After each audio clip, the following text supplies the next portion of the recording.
Boa tarde, gente, tudo bem? Estamos aí começando mais uma palestra do ciclo de palestras do Júlio das Pretas aí, em parceria do Grupo Marielle Franco, com o LEC do CEP URBS, o NEAB e do Centro Estudante de Letras. Hoje a nossa mesa se chama Resistindo, Resistindo no Ambiente Acadêmico, Produção de Mulheres Negras na Linguística e Literatura. Eu sou a Zuzu, eu faço parte do CEL, faço parte do Grupo Marielle Franco, e eu vou mediar a mesa hoje com vocês com três convidadas incríveis. Vou apresentar elas. Então, a gente tem a Glenda Mello, que ela é professora adjunta do Programa de Pós-Graduação em Memória Social na Unirio, com doutorado em Linguística Aplicada e Estudos da Linguagem pela PUC de São Paulo. É pesquisadora jovem cientista da FAPERJ desde 2019 e pesquisadora Produtividade CNPq desde 2020. Fez estágio de pós-doutoramento em Linguística Aplicada na UFRJ. Sua pesquisa recente está focada na performatividade de raça e interseccionalidade em contexto on e offline, e coordena o Research Network Race, Gender, Sexuality and Language, grupo de pesquisa pertencente à International Applied Linguistics Association, e também o Grupo Print. Atualmente, é vice-presidenta da Associação de Linguística Aplicada do Brasil e faz parte do Conselho Fiscal da Associação de Investigadores Afro-Latino-Americanos e Caribenhos. Temos também a Eliane Debus, que possui graduação em Letras, licenciatura Português e Inglês, mestrado em Literatura, doutorado em Linguística e Letras e pós-doutorado. Atualmente é professora da UFSC, atuando no Departamento de Metodologia de Ensino, no Programa de Pós-Graduação em Educação e no Programa de Pós-Graduação em Estudos de Tradução.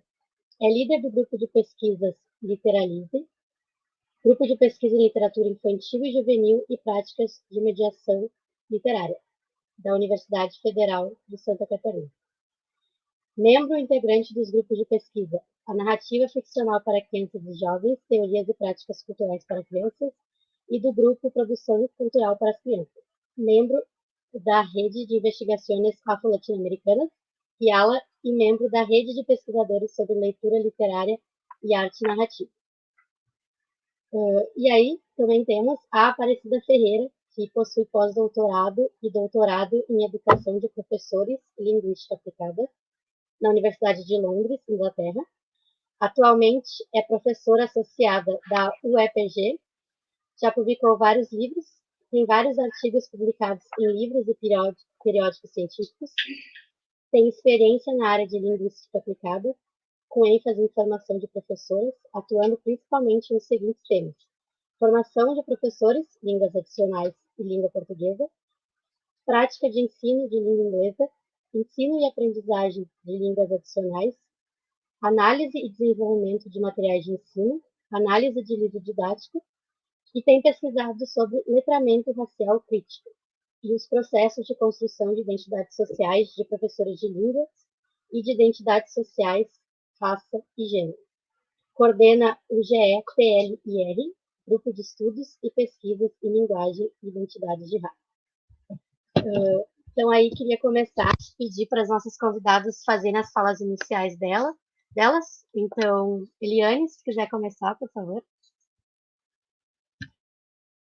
Olá, boa tarde a todas, todos que estão nos ouvindo.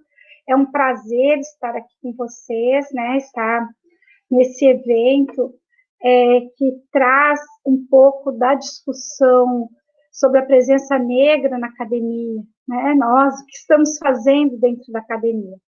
Então, vou pedir já desculpa aos intérpretes se eu não conseguir falar pausadamente. Tentarei, mas quando eu vejo, eu acelero, olha. Mas eu queria trazer aí para o início da nossa conversa, esse Resistindo no Ambiente Acadêmico, um poema de Elisa Lucinda, que está no livro Vozes Guardadas, e que tem o título de O que Dizem os Tambores. O todos os tambores ecoam, todos os tambores soam, todos os tambores voam, seus ritmos em sua direção. Todos os tambores dizem sim, todos os tambores vencem o não. Os tambores trazem a glória quando seu tocador escreve a própria história. Então, penso que aqui nós somos tocadoras, né, de tambores e contamos a nossa própria história. Eu acho que essa é a importância, né, de mulheres negras contando a sua história no espaço da academia e poder tocar o seu tambor. Eu, como já fui apresentada, sou professora Eliane Debo, sou professora da Universidade Federal de Santa Catarina, coloco aí, montei um PowerPoint até para não me perder, para tentar ser sucinta, mas vejam que eu coloquei a foto do coletivo, nós três, né, coloquei o cartaz, porque eu acho que é isso, nós estamos aqui no coletivo, e eu acho que esse cartaz mostra um pouco disso. A logo da UFSC, que é a minha casa, tem sido a minha casa nos últimos 10 anos, 11 anos como professora, mas também por lá eu passei com bolsa recém-doutor, com bolsa de pós-doc, também fiz o mestrado lá e fiquei por 10 anos de diferentes formas, antes de ser efetiva. Então, sempre digo que é a minha segunda casa, e às vezes até a primeira, como aqui em casa reclamam, né? Tu vive mais a UFSC do que a própria casa. Coloco a logo do Literalize, que é o grupo de pesquisa do qual eu coordeno desde 2012, e que tudo que eu faço é muito devido ao grupo. As muitas coisas que eu faço é porque nós somos muitos, por isso que eu faço tanto.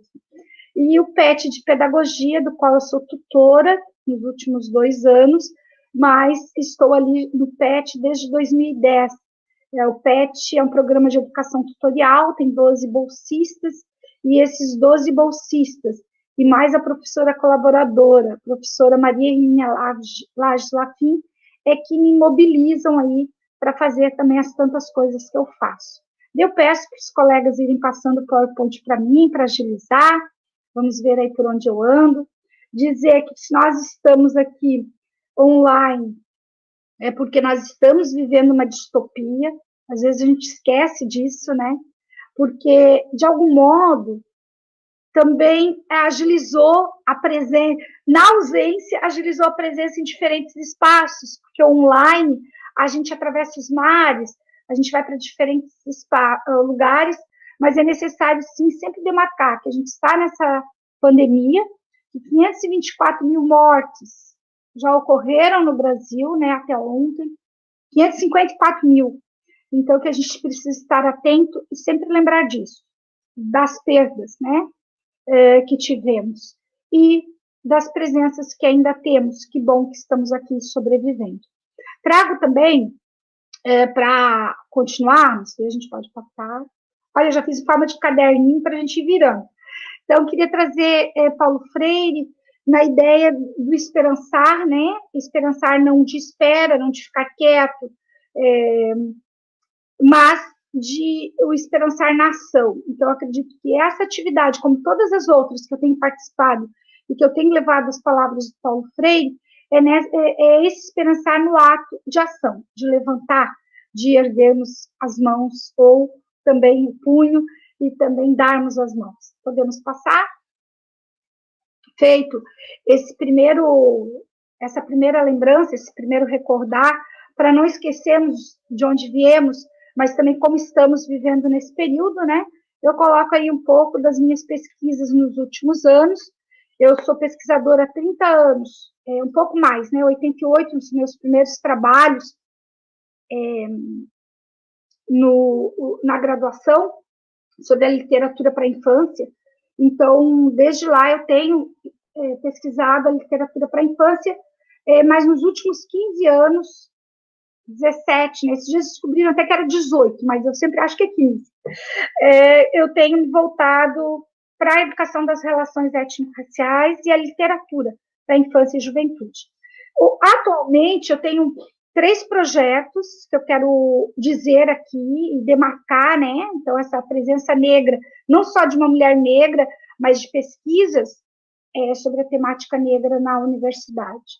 Então, eu tenho um projeto que eu coordeno, que é a temática da cultura africana, afro-brasileira, na literatura infantil produzida no Brasil, que é em parceria com o professor Paulo Vinícius, da Federal do Paraná, professora Maria Nória de Oliveira, da Estadual da Bahia, e a Débora Araújo, da Federal do Espírito Santo. Nós estamos mapeando a literatura de temática africana e afro-brasileira, fazendo as resenhas dos livros e a biografia dos autores. Então, já temos mais de 250 resenhas realizadas, e esse material, ele em breve vai estar totalizado e disponível, né, no site hospedado na Federal do Paraná. O outro projeto, de lá para cá, as literaturas africanas de língua portuguesa para a infância, publicadas no Brasil, no período de 2003 a 2018, eu faço um levantamento junto com o grupo de pesquisa, certo? Nunca sozinha. Vejam que o primeiro está lá, 4 universidades, e o meu grupo de pesquisa, mas esse é mais restrito ao grupo de pesquisa, e a gente estamos nos detendo na literatura infantil africana de língua portuguesa, publicada no mercado editorial brasileiro, são 45 títulos, de 2003 a 2018, então esse material está sendo resenhado, está sendo estudado, analisado, tem 4 dissertações de mestrado e 2 de doutorado sendo realizadas dentro desse projeto. Mas esse projeto nos levou a Moçambique, fazer o levantamento também do que tem sido produzido lá, para a gente compreender também que lá tem uma produção, né? E nesse encontro a gente teve a felicidade de nos deparar com a produção de Angelina Neves, que começa a produzir pós-independência e pós-guerra civil, então 1992, os primeiros livros. Ela nos cedeu todo o material em PDF, então esse material, todos os livros infantis, que não são comerciais, eles foram disponibilizados e distribuídos nas escolas moçambicanas pela Unesco e várias outras instituições, e agora estarão, então, num site que estamos organizando. Já temos resenhas de 27 livros, a biografia da Angelina, e esse material, em breve, também vai estar disponível para todos os leitores brasileiros e do mundo, né? E essa é uma parceria, então, com a Universidade Eduardo Mondlane, com professoras lá de Moçambique. Então, feito esse panorama do que eu venho pesquisando, eu tinha outros dados, mas o tempo é pequeno, eu só vou trazer um pouquinho. A gente passa a próxima lâmina, e daí eu trago, então, este livro que eu publiquei em 2017, a temática da cultura africana e afro-brasileira na literatura para crianças e jovens, publicado pela editora Cortez, no qual, então, a gente pode passar, eu trago 3 categorias que têm sido, podemos passar já direto para as categorias, que a gente tem visto que tem reverberado nas produções acadêmicas de diferentes pesquisadores. Podemos passar, podemos passar, eu vou pular essas partes mais teóricas, para pensar o mercado editorial. Esse levantamento, essas 3 categorias que eu trago é a partir do mercado editorial brasileiro, né? E os livros estão sendo publicados aqui. Vamos passar? Então, que é a literatura que tematiza a cultura africana e afro-brasileira, sempre pensando que é a literatura para a infância, a literatura afro-brasileira e as literaturas africanas. Então, é nesse jogo das 3 categorias que a gente tem realizado as pesquisas. Eu acho que feita essa primeira parte, que era aí dizer o que eu venho fazendo, né, sobre as literaturas para a infância, seja africanas, afro-brasileiras, é trazer um pouco, então, dos projetos de extensão que a gente tem desenvolvido também na universidade. A gente pode passar. Aqui eu deixo depois para os organizadores, se quiserem colocar essas lâminas lá no YouTube, se quiserem colocar no próprio chat, enfim, porque daí tem os endereços, principalmente do Literalize e do PET, onde poderão encontrar todos os projetos que a gente tem desenvolvido. E, principalmente, eu vou querer dar destaque aos projetos desenvolvidos na pandemia, né? Porque a gente se viu em reclusão, solapados no tempo e no espaço, e como que a gente lidaria, né, com as nossas pesquisas e todos os projetos que a gente vem desenvolvendo afastados, né, na não presença. Então, a gente pode passar.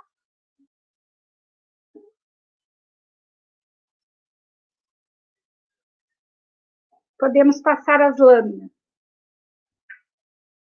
Também, essa lâmina é para disponibilizar os endereços, esta também, que são os canais de YouTube, enfim. E aqui eu vou para os projetos realizados nesse contexto da pandemia, Poemas do Meu Quintal, Versos do Índico e Antonieta. Então, Poemas do Meu Quintal foi um projeto, a gente pode passar, ele ainda está aí na ativa, né? Eu coloco aqui desde maio a dezembro de 2020, foi a primeira etapa, e agora em maio de 2021 nós reiniciamos esse projeto, que é socializar poemas de escritoras negras, negros, brasileiros e de diferentes países, em particular Moçambique, Angola e de países da América Latina. E daí, coincidentemente, a gente se centrou em Peru e Cuba. E esses, a gente pode passar. Então, a gente fez a seleção de poemas, a leitura em voz alta para perceber, né, o ritmo, a cadência, sempre a escolha do local, embora seja no quintal, e é no quintal da minha casa, então qual cantinho, né, que eu vou fazer neste dia, neste momento, o gravar em forma de vídeo, então uma coisa inicial foi bem amador, né, eu mesmo, ou com algum familiar gravando. Hoje a gente tem feito aí um tratamento melhor das imagens para colocar, e a gente foi registrando ao longo do tempo os comentários que as pessoas iam fazendo, porque este foi um projeto que iniciou sem ser um projeto acadêmico, ele iniciou com um projeto pessoal da Eliane, num período assim muito conturbado, era maio, né, todo mundo, a gente não tinha voltado, e o que eu faço da vida, sempre na presença e agora trancada dentro de casa. E aos poucos, até pelas respostas aos vídeos, ele virou um projeto, né? Hoje, esse ano, por exemplo, o ano passado já ele esteve na Feira do Livro de Maputo, este ano esteve na Feira do Livro de Braga, está indo para a Feira do Livro de Quelimane, Moçambique. Então, esse projeto ele tem uns resultados assim surpreendentes que eu nunca esperei, né?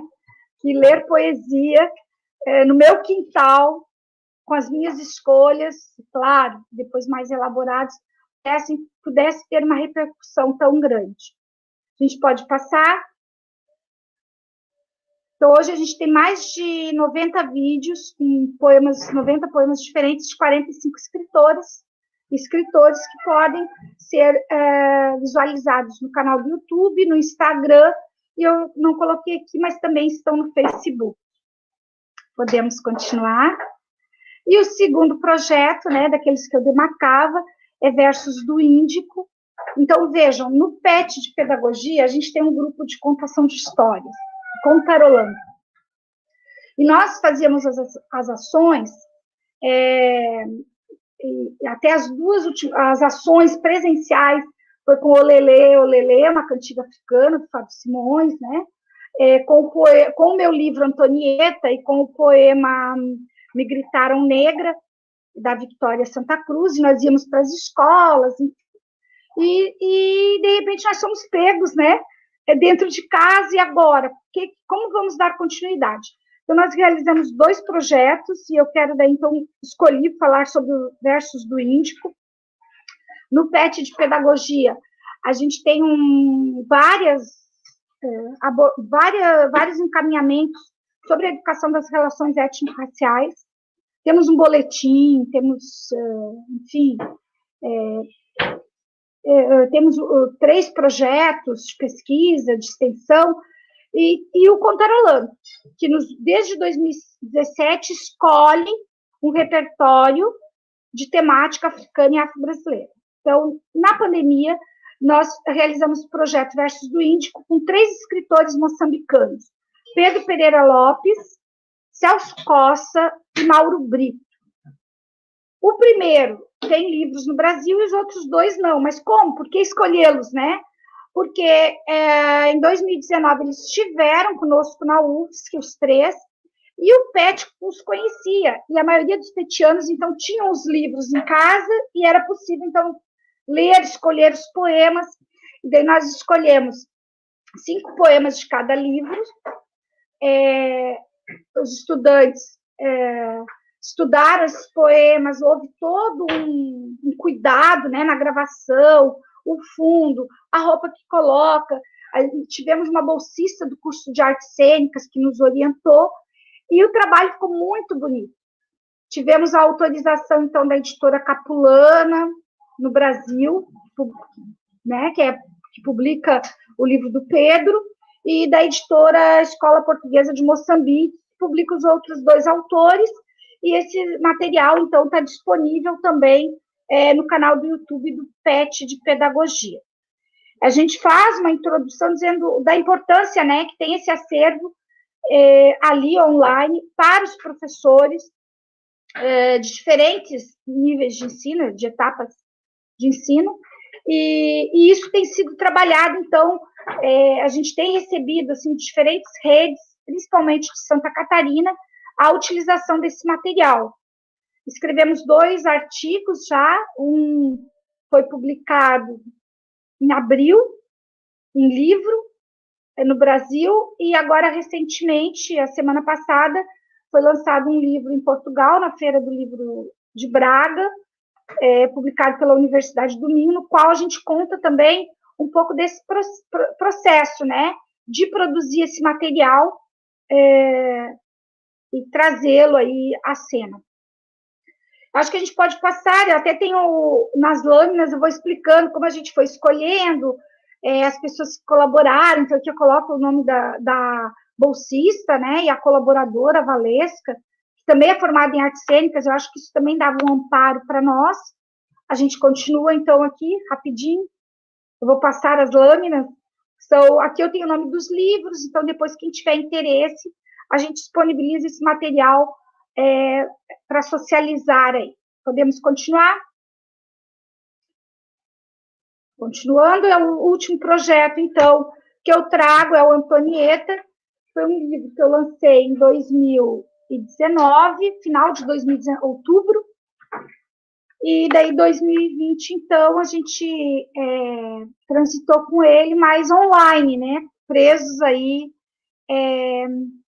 pela pandemia. Estivemos em algumas escolas do sul de Santa Catarina, principalmente, da região sul, levando o Antonieta. Este livro, ele resulta na construção da biografia poética, né, eu considero assim, da Antonieta de Barros, primeira deputada negra no país, professora, escritora,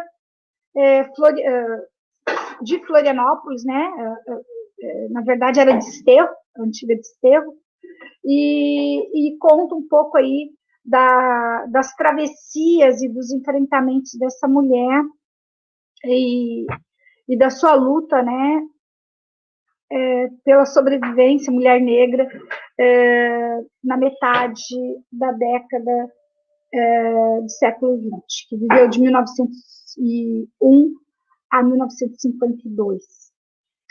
Eu acho que a gente passa um pouquinho. A ilustração desse livro é da Anne Gonzalo, então eu sempre digo um pouco dessa relação. Podemos voltar? dessa relação de um trabalho ser escrito por uma mulher negra, ilustrado por uma mulher negra, acho que tem uma pegada aí muito forte, né? E trazer a história dessa mulher negra. Então, cremos que o silêncio das narrativas sobre mulheres negras e homens negros deve ser quebrado. Devemos fazer muito som e reverberar as histórias do protagonismo negro, e aqui eu estou falando do meu estado, né, em Santa Catarina, mas a gente pode trazer para o Brasil, no caso específico da configuração da produção em tela, realizada, né, então, por mulheres negras, eu e a Anne Gonzala. E daí, assim, para finalizar, eu queria dizer que esse livro, a recepção desse livro, e trazendo aqui a recepção do leitor criança, é um menino, Davi Moreira, de 7 anos, agora já tem quase, né, já tem 8, indo para os 9. Ele escreve uma carta para a escritora e vem conversar comigo depois, né, a avó traz ele para conversar comigo, ainda vivíamos na presença, final de 2019, e ele diz, olha, escreveu uma história sobre uma menina negra, acho que agora está na hora de escrever uma história sobre um menino negro, e eu te dou uma dica, é o Cruz e Souza. E eu disse, nossa, o Cruz e Souza não estava na minha lista. A minha lista só tinha mulheres, né? E eu fiquei muito tocada pela fala do menino. Então, li várias biografias de Cruz e Souza, mas ainda não consegui fazer essa biografia, né, poetizada do Cruz e Souza.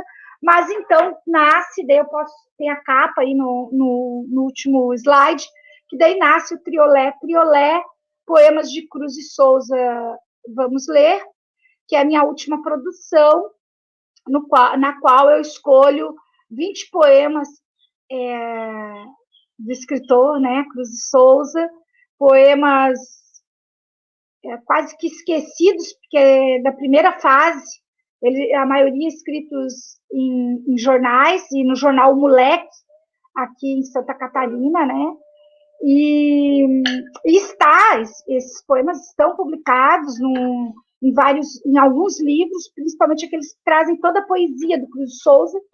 Então, eu trabalhei com o livro Poesia, Cruz de Souza, organizado pelo professor Lauro Junques, e isso também se deriva dos poemas do meu quintal, porque ao procurar os poemas para ler no meu quintal, eu vou até a Cruz de Souza, e utilizei o livro quase como de cabeceira, e daí é onde eu retomo esses poemas curtinhos, que são 8 versos, uma única estrofe, e os 2 poemas são idênticos os 2 primeiros versos são idênticos aos 2 últimos versos, e o segundo é idêntico ao quarto.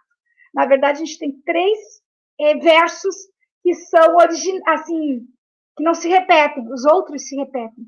Então, viram trava-línguas, um jogo de palavras, né? Uma brincadeira. E são poemas pulsantes, vibrantes, e é um trabalho que tem me dado muita alegria, é um trabalho recém-lançado, e as ilustrações também são de Annelise Zimmermann, e ela trabalhou com fotocolagem. Então, a gente tem aqui, por exemplo, não sei se eu consigo mostrar, mas nessa página, por exemplo, a imagem do Cruz de Souza e do menino Davi, lá em cima, né? Então, ela foi trabalhando com fotomontagens, e até eu apareço como personagem, né, nas ilustrações, mesmo sem ela saber, porque ela pegou um conjunto de fotografias antigas e eu apareço por aí.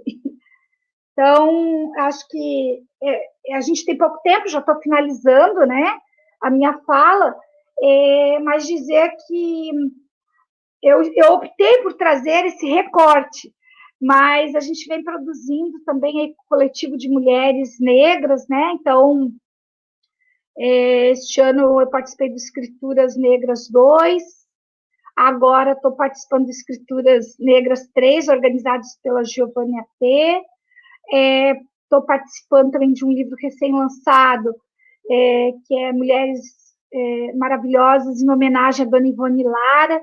Então, escrevi um poema que eu gostei muito, em homenagem a Ivone Lara. Também, no início do ano, saiu o Sarau da Favela, organizado pela Valéria Barbosa, onde eu tenho 3 poemas. Então, assim, a gente tem produzido, né, e sempre pensado muito nessa construção e a possibilidade de estarmos juntos com mulheres negras e produzindo literatura, além dos textos acadêmicos, né? Então, passo aqui a minha palavra para os organizadores e para as colegas que darão continuidade, para a Glenda e para a Aparecida. Zuzu, é contigo. Obrigada, Eliane. Queria agradecer pela tua fala. É muito inspirador, né? Ver projetos de mulheres negras. E aí, para fazer a próxima fala, eu queria chamar então a Aparecida. Pode assumir aí. Tá, ok, muito obrigada. Eu agradeço ao Wellington por estar aqui e pelo convite para poder dialogar com todas vocês. Agradeço também à Universidade Federal do Rio Grande do Sul, que está na organização em conjunto, né? E também é um enorme prazer estar aqui com a Glenda, que é uma amiga querida, né? E que eu gosto muito do trabalho dela, das pesquisas, do que ela vem desenvolvendo dentro do contexto da linguística aplicada, e a Eliane Debus, que é uma amiga querida também, e que nós tivemos a possibilidade de, recentemente, fazer alguns trabalhos em conjunto em nome da ABPN, que é a Associação Brasileira de Pesquisadores Negros e Negras, e que eu admiro muito as pesquisas que ela desenvolve e a contribuição dela também para a área de literatura. Então, muito obrigada, Zuzu, por ter nos apresentado, obrigada às intérpretes, Amanda e Kellen, e muito obrigada também às pessoas que estão presentes, nos assistindo, e muitas delas são colegas de outras instituições, Brasil afora. Então, muito obrigada, é um enorme prazer estar aqui com vocês. E aí eu vou pedir, gostaria de começar com uma reflexão de uma mulher negra que me inspira muito, que é a Bell Hooks. Então, a Bell Hooks, ela diz: o pensamento crítico envolve, primeiro, descobrir o quem, o que, o quando, o onde e o como das coisas. Descobrir respostas para as infindáveis perguntas da criança curiosa. E, então, utilizar o conhecimento de modo a sermos capazes de determinar o que é mais importante. Então, essa citação vem do livro dela, Ensinando o Pensamento Crítico, Sabedoria Prática. Então, nessa minha fala, como a Eliane Debus, eu também vou trazer um pouco das minhas experiências como mulher negra e minhas produções do campo da linguística aplicada. E também vou dialogar um pouco do que eu tenho feito com pesquisadoras negras e escritoras que influenciaram as minhas percepções como pesquisadora no campo da linguística aplicada. Então, primeiro, eu vou trazer algumas reflexões sobre como eu iniciei as minhas pesquisas no campo de identidades sociais de raça, interseccionada com gênero e classe social nos estudos da linguagem. Também abordo um pouco sobre as minhas pesquisas sobre letramento racial crítico através de narrativas autobiográficas, e daí vou abordar um pouco também sobre as minhas pesquisas sobre livros didáticos. Então, Wellington, por favor, você pode passar para mim para o próximo slide? Ótimo. Então, aqui eu trouxe algumas dessas autoras negras, né, que muito me influenciaram e influenciam até hoje nas minhas pesquisas. Então, eu gostaria de comentar sobre a Carolina Maria de Jesus, né, que a partir do livro Quarto de Despejo, ela me ensinou que eu também posso ser autora, escritora, pesquisadora, fazer ciência, né? E eu li o livro dela há muito tempo atrás, e o livro dela me inspirou muito, como a vida dela me inspirou muito, e que, de alguma forma, também refletiu muito um pouco da minha ancestralidade. Então, nesse sentido, ela me inspira e me ensina muito. Também Conceição Evaristo, que, através das suas escrevivências, né, me possibilita me ver também as minhas próprias experiências, as experiências das pessoas que nos rodeiam, e que façam sentido para que as pessoas que eu estou interagindo nos seus contextos, né, sobre as nossas próprias vivências e experiências, né? Então, isso é de fundamental importância para que eu consiga me ver fortalecida através das minhas escritas também. Uma outra autora, que é a Kimberlé Crenshaw, que aborda sobre a questão de interseccionalidade, ela me ensinou a pensar sobre raça, classe, não somente pensando na questão de classe social, né? Mas pensando essas categorias de raça, classe, gênero, sexualidade interseccionada, né? E o quanto que isso colaborou para que eu pudesse ver as minhas pesquisas de livro didático, de narrativas autobiográficas, né? E a importância de olhar e perceber essa interseccionalidade, como essa interseccionalidade está em mim também, né? E nas pesquisas com quem eu dialogo, né, e que eu desenvolvo. E daí a Bell Hooks, que eu já mencionei, que me ensinou a pensar de forma transgressora e crítica e trazer as minhas próprias narrativas e narrativas das pessoas com quem eu interajo, né? E principalmente para que possa ser central, né, nas questões de formação de professores de línguas. E uma outra autora que eu trago ali também é a Gloria Ladson-Billings. A Gloria Ladson-Billings me ensinou sobre a teoria racial crítica. E me ensinou também a trazer as minhas próprias pesquisas, reflexões que possibilitem ver e trazer experiências positivadas, né? E críticas, e nos posicionam a fazer ações em prol de uma educação antirracista e equitativa. E também a professora Nilma Lino Gomes, que é a que eu trago ali também, que é uma outra pesquisadora no contexto brasileiro que muito me inspira, né? Então, eu acho que são essas as mulheres que eu gostaria, que são mulheres negras, que eu gostaria de trazer, e com quem eu dialogo, e que me possibilitam refletir sobre o que eu faço cotidianamente. E também gostaria de dizer às minhas colegas na linguística aplicada de ensino de língua inglesa no Brasil, que eu tenho dialogado muito e que muito me inspiram e que muito me ensinam. Entre elas está a Glenda, que está aqui comigo dividindo essa mesa, que eu fico muito feliz, né? A professora Joelma Santos, que é professora do IFBA, da Universidade, do Instituto Federal da Bahia, a professora Elivan Ribeiro, que é uma professora de educação básica de língua inglesa, que fez seu mestrado na UFLA, e que eu tive condições e possibilidades de dialogar com ela também. A professora Edna Souza Cruz, da Universidade Estadual do Maranhão, e também a Aline Azevedo de Carvalho, que é professora de educação básica de língua inglesa, com doutorado na UFRJ. E também a professora Eliane Debus, que está aqui conosco, e que também muito me inspira e que também tenho aprendido muito com ela, com esse projeto maravilhoso que ela tem, né? Que é Poesias do Meu Quintal. Então, fantástico, excelente, né? Então, eu gostaria de mencionar, se você puder passar para o próximo slide, Wellington, muito obrigada. Eu gostaria de mencionar um pouco agora sobre algumas das pesquisas que eu tenho desenvolvido, né? E pensando um pouco de forma retrospectiva, né? Como é que eu cheguei aqui, né? Então, eu cheguei aqui de um curso de graduação em letras, inglês, em que nós líamos Paulo Freire em inglês, Pedagogy of the Oppressed, né? Isso em 1988, né?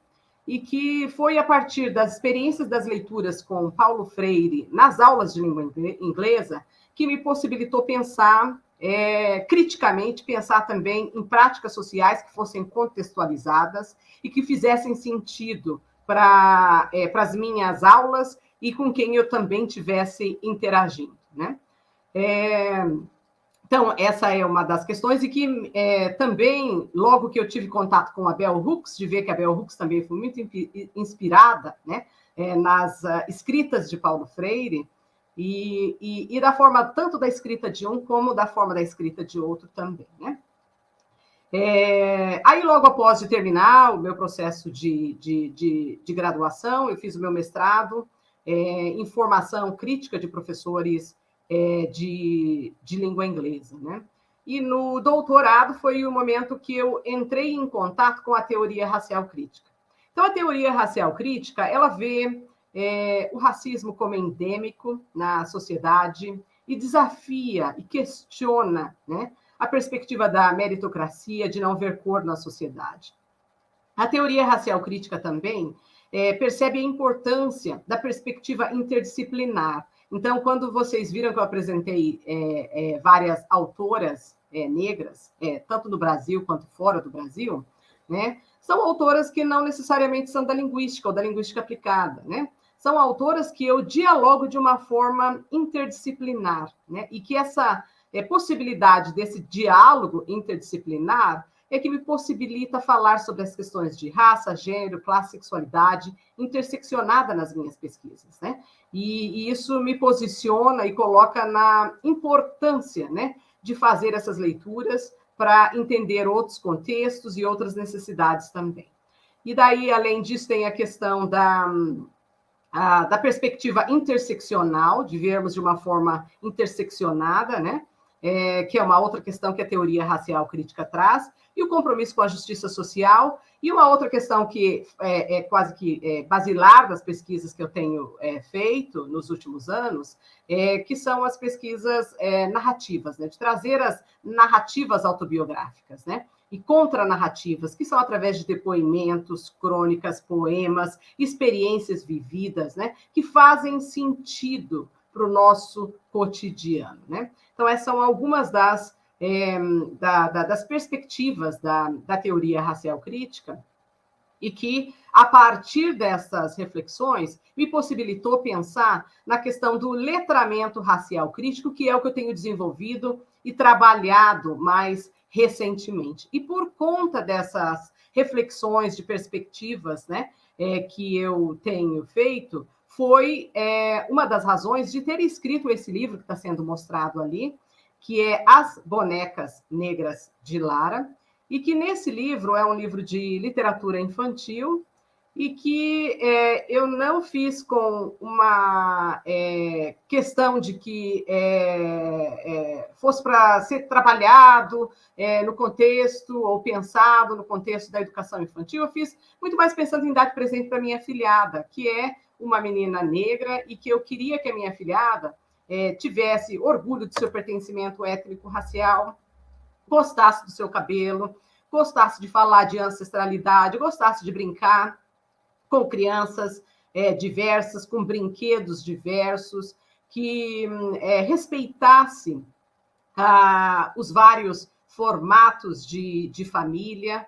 Então, foi pensando nisso. No entanto, a partir da escrita desse livro, ele teve outra dimensão e se transformou em vários projetos hoje que são utilizados tanto na educação infantil, no ensino fundamental 1, no ensino fundamental 2, em cursos de formação de professores, o que me deixa muito feliz. E com esse livro eu consegui financiamento e consegui com que ele fosse distribuído gratuitamente para escolas e que fosse utilizado. E por conta desse livro também, eu consegui fazer um projeto com 2.000 professores de formação, com oficinas que refletissem sobre a questão de letramento racial crítico, pensando no contexto da escola e de formação, e pensando também nas possibilidades de trabalhar livros de literatura infantil que tivessem como protagonistas meninas negras, né?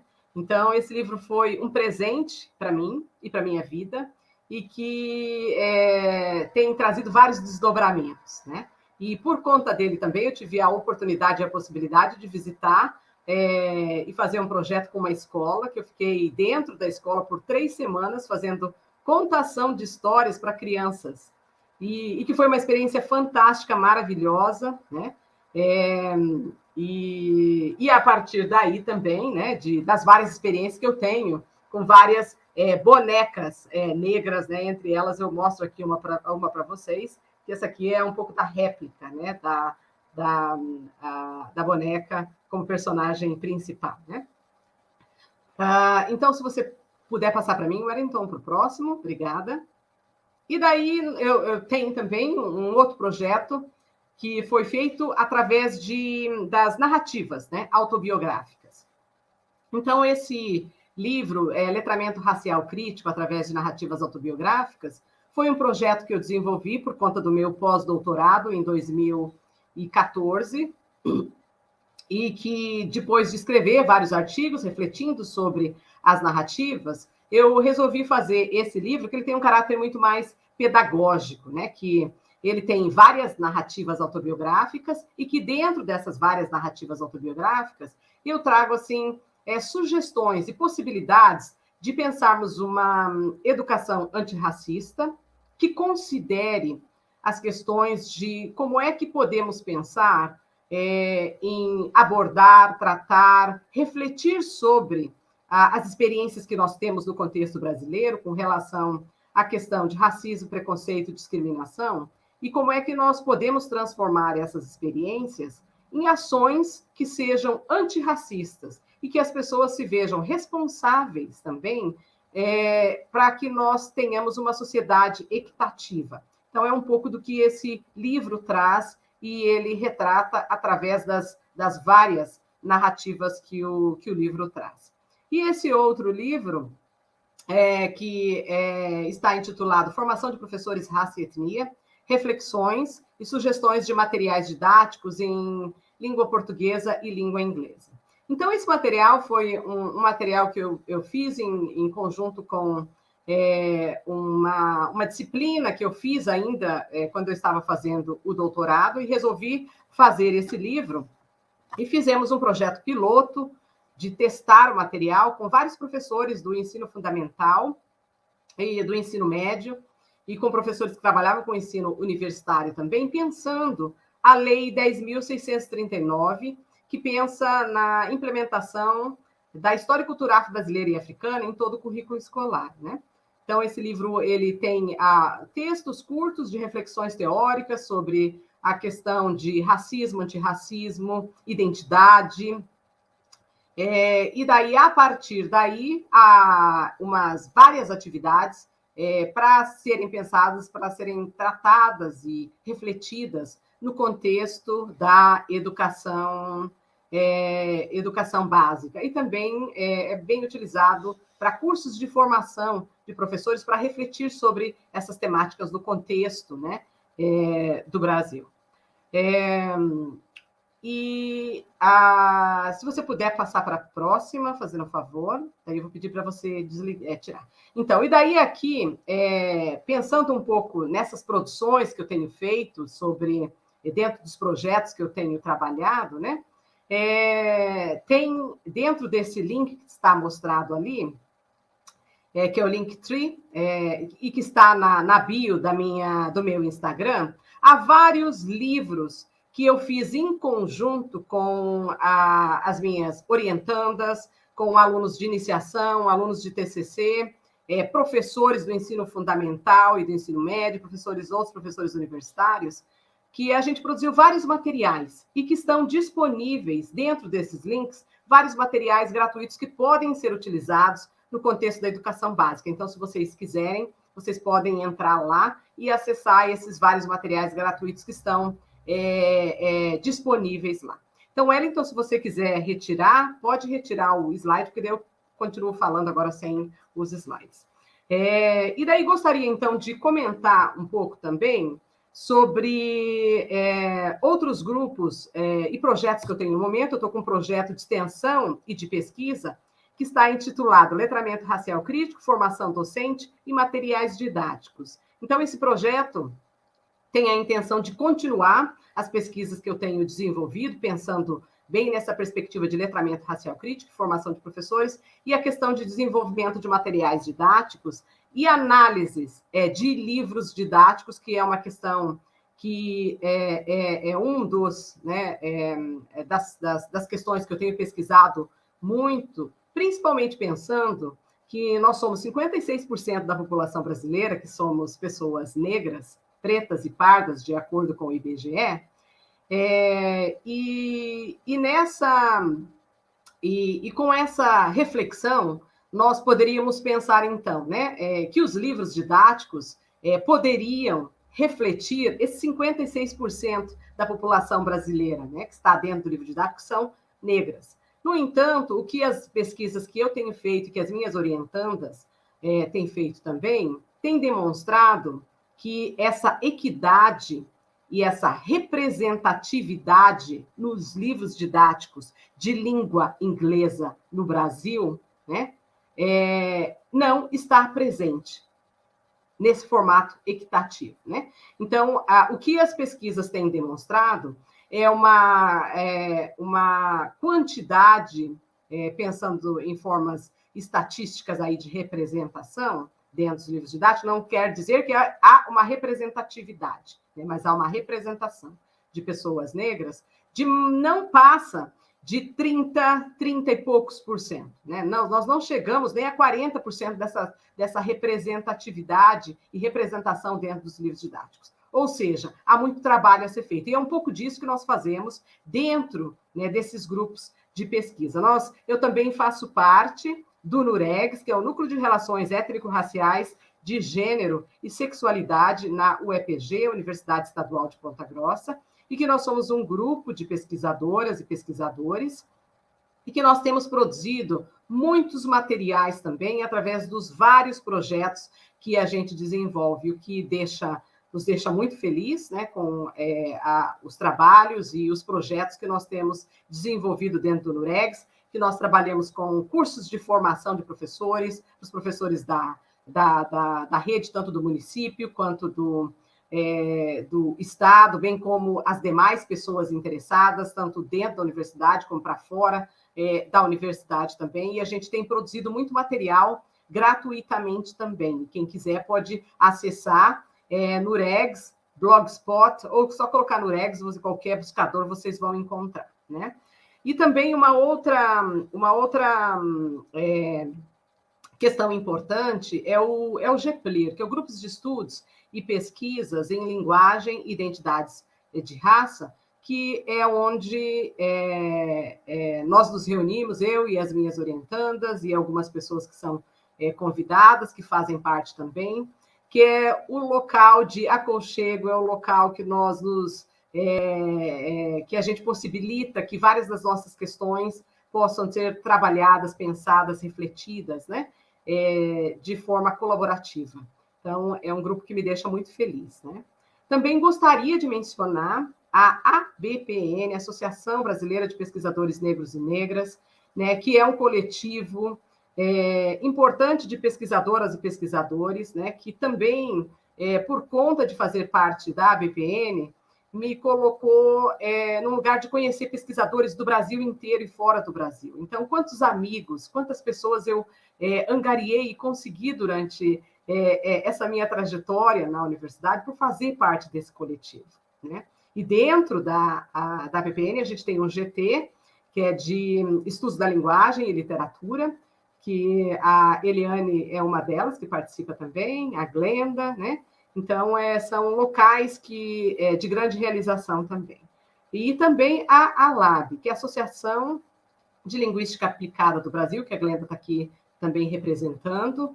E por conta da ALAB, também tem me possibilitado entender e ver a importância de trabalharmos coletivamente e trazer esses assuntos, de refletir sobre as questões raciais dentro da linguística aplicada, né? E o quanto que a gente tem conseguido fazer de trabalho, de pesquisa com essas reflexões dentro da linguística aplicada no Brasil e que a gente tem conseguido alianças fora do Brasil também, né? Então, é um lugar fantástico, né? E que eu tenho aprendido muito também. E pensando um pouco em projetos aí nesse período de pandemia, né? As várias reflexões que eu tenho feito, né? Indo para outras universidades e refletindo sobre a questão racial, tanto dentro dos estudos da linguagem, quanto de forma interdisciplinar em outros contextos. Então, o que a pandemia nos trouxe de muito triste, né, com todo esse momento muito difícil que a gente está passando, né, trouxe também questões de possibilidade de diálogo com outros lugares e outras universidades que nós, somente daqui, a gente não conseguiria fazer, estar em todos esses lugares, que é essa experiência que a gente está tendo aqui hoje, por exemplo, né? E oficinas que eu tenho pensado e refletido e trazido sobre a questão do letramento racial crítico através de narrativas autobiográficas, né? Então, essa tem sido algumas dessas experiências, e pensar também um pouco, né, nesse contexto, e que daí talvez essa seria uma pergunta que eu gostaria de deixar para as pessoas refletirem, né?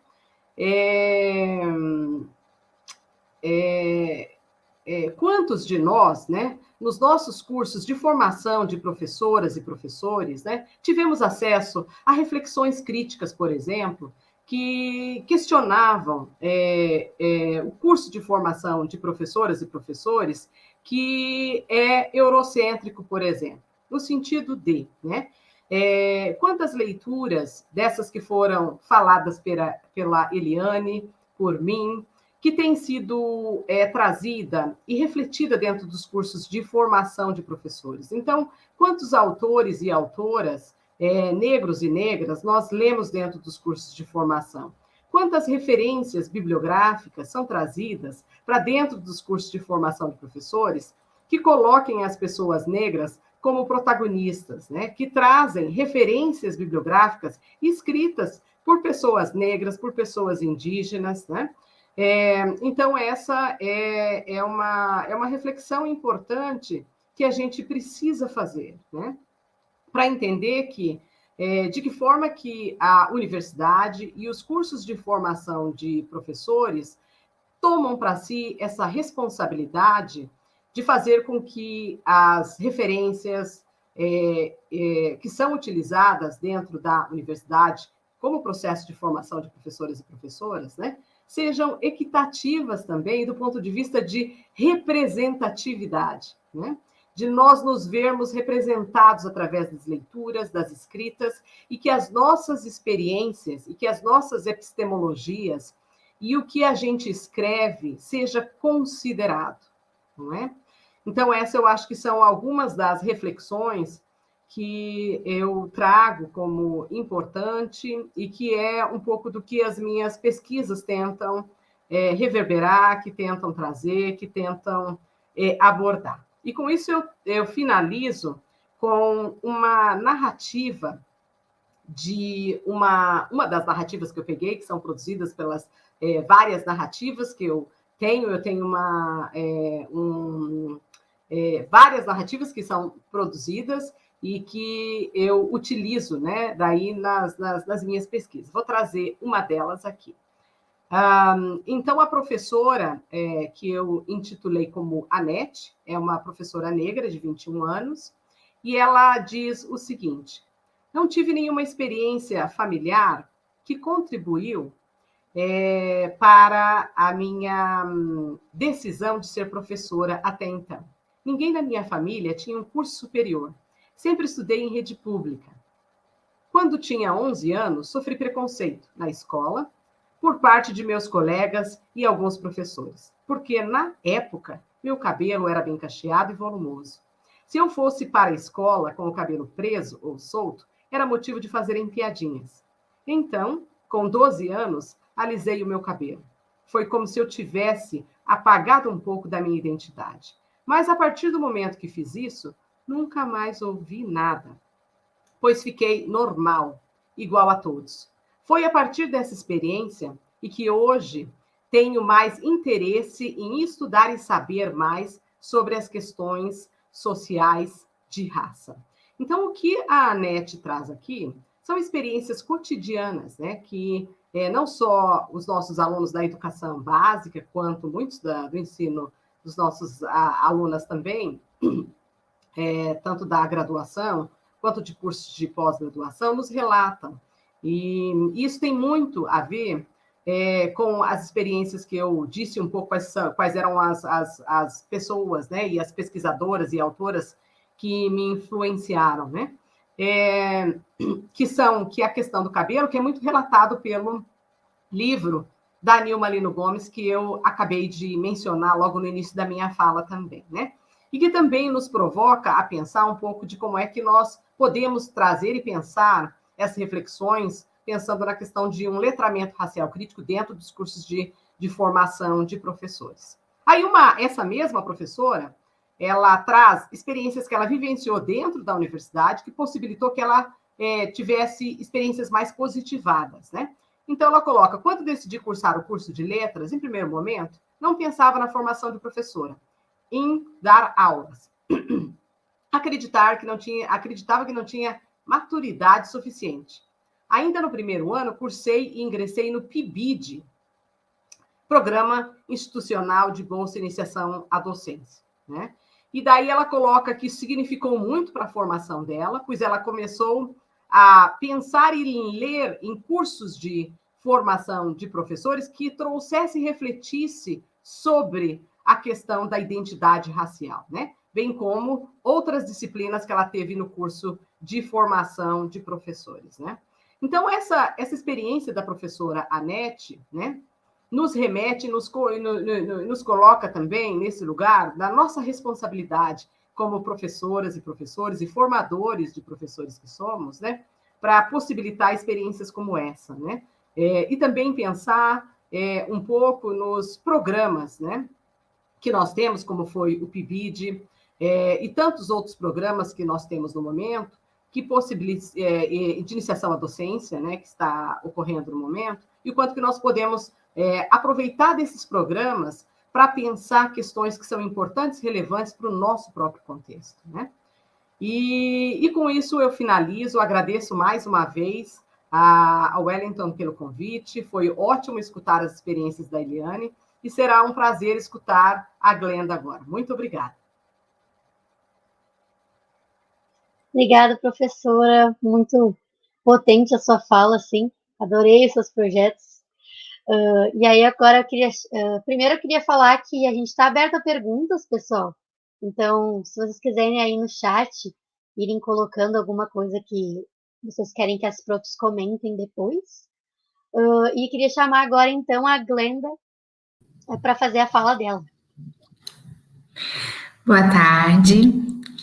Eu quero agradecer ao Wellington, ao Centro de Estudos de Letras, na pessoa do Wellington, que me convidou, e dizer que é um prazer imenso estar nessa roda, tanto com a professora Eliane, como com a professora Aparecida. A Cida é muito querida, uma grande parceira de trabalho, e dizer que é muito relevante nós pensarmos sobre como nós estamos resistindo nesse meio acadêmico, né? Pensando na produção, nas nossas produções como professoras, como pesquisadoras negras, e pensando também nos efeitos do trabalho que fazemos, tanto para a universidade como para fora dele. E pensar nessa resistência, né, nesse resistir dentro da universidade, passa por muita resistência, por muita luta, por muito trabalho de todas nós. E de várias outras que vieram antes de nós. Então, eu acho que estar aqui hoje e falar depois dessas duas grandes professoras e pesquisadoras que eu tenho muita admiração é uma responsabilidade muito grande. Mas eu quero dizer também que é pelo trabalho delas que a gente segue em frente, né? Então, as duas professoras são inspiração para o meu trabalho, além da professora Nilma Lino Gomes, além da professora Lília Francis, que foi com ela na iniciação científica, uma pesquisadora negra, lá em 94, 95, que eu percebi que seria possível ser uma professora universitária, porque isso nem passava pela minha cabeça. Eu pensava, fazendo curso de letras, mas nunca imaginei que pudesse ser uma professora universitária, e eu me surpreendi quando, na monitoria de língua inglesa, a primeira professora, ela se afastou e entrou aquela mulher negra poderosa, e eu falei, meu Deus, e nesse período da monitoria, e no período de iniciação científica com ela, eu percebi que eu queria ser exatamente como aquela mulher,